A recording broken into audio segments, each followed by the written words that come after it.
Mr. President, narinig ko rin po kanina na si Mr. Saldico ay meron ng warrant of arrest. Tama po.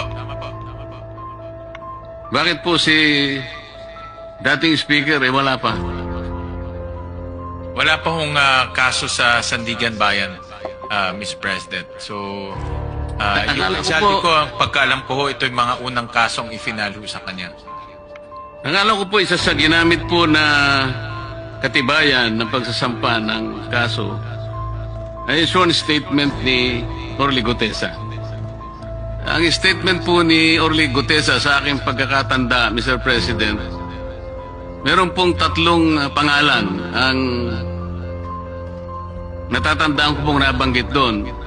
Una, yung pangalan ni Representative Eric Yap. Pangalawa, yung pangalan ng dating Representative Saldico at pangalan ng dating Speaker Martin Romualdez. Ang sabi po ng mga Amerikano, Mr. President,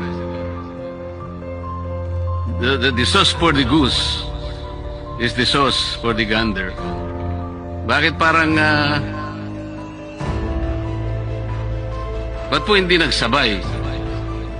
Yung kay case po ni Zaldico po, ito po yung mga naunang kaso. If you remember po yung inspection ni Secretary Vince at kasama po si Governor Bons Dolor sa Mindoro. Ito po yung naging basehan po ng pag-file ho nila ng case. Final ho nila to sa Ombudsman September 29. So mas maaga po itong kasong to. So ito pong pangalawa, Mr. President, itong pinagsamang pagsusulong ng asunto ng DPWH at ICI, kasama na po yung dalawa uli, Speaker Martin Romualdez at saka si Saldico.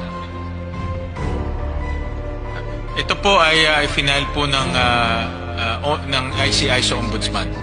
Andun na po sa Ombudsman ngayon. Yun nga po, kasama ang DPWH. Yes, kasama po. So inaasahan po ba ng DPWH na magkakaroon din po ng issuance ng warrant of arrest dahil isa po ang ginamit po ninyong dokumento ay yung salaysay nga ni Orly Gutesa? Kampante po si Secretary Dizon sa kanilang mga nakalap na ebidensya at may tiwala ho sila sa Ombudsman na magiging masino po sila sa pagtitingin ho dito sa mga ebidensya. Gusto ko rin pong paniwalaan yung sagutin niyo, Mr. President.